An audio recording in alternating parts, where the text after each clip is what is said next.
અને આ વખતે એકદમ અચાનક લગભગ 10 ફૂટ પાણીના લેવલ ઊંચા આવી ગયા છે. ખાલી આ જે વાવાઝોડું 2 નાઇટમાં અને દિવસમાં ભારે વરસાદ ને રાતે ભારે વરસાદ એમાં આ બધી તકલીફ થઈ છે. અને આ પાણી ઓસરતું નથી, પૂર્વ દિશામાંથી સતત પાણી આવી રહ્યું છે એવું બધા ખેડૂત માલિકો કહે છે. એટલે એક મોટો ચિંતાનો વિષય છે. ફરીથી આ કહું કે આ આપણે મારે કોઈ ટોટલ રસ્તા જે આ 50 ખેતરોનો માર્ગ છે, હું ઊભો છું, કોઈ જગ્યાએ દેખાય કે હમેથી પસાર થઈ કે એમ નથી.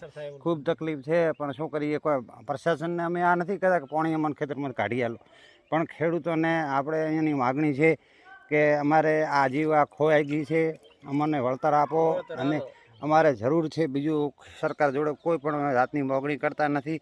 હું આ જે ખેતરના માલિક છે એમનું નામ નથી આપતો, પણ એ જે ઓળખે છે એમને ખબર છે. અને આ ખેતરમાં પણ કોઈ રિપોર્ટિંગ કરવું હોય તો કરી કે છે. અમારા એક પત્રકાર છે દિલુભાઈ ચૌધરી કરીને, એમને પણ ખાસ વિનંતી છે કે એક આ ગામડાની વિઝિટ કરો.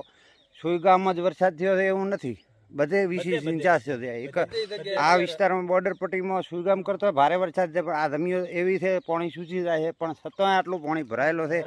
હા, એટલે એક ચિંતાનો વિષય છે.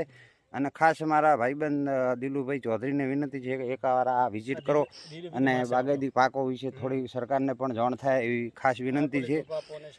અને ખેડૂતોની માગણી છે કે તાત્કાલિક આ ખેતરોનો સર્વે કરવામાં આવે એવી ગામ લોકોની માગણી છે. વારંવાર મેં ઘણા બધા ખેતરોના સર્વે કર્યા છે. ટોટલ ખેતરો ભરાયેલા છે. મને નથી લાગતું કોઈ ખેતરોમાં પાણી ના હોય એવો જ્યાં ખેડૂત બેઠા છે અહીંયા.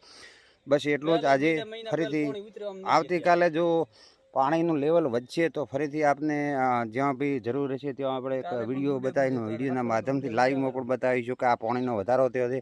આજે અહીંનો માર્કો કરવાનો કહું છું એટલે એમને ખબર રહેશે કે પાણી કેટલું ચડ્યું, એ અંદાજ પાકો રાખવાનો આ ઓરડી છે ત્યાં.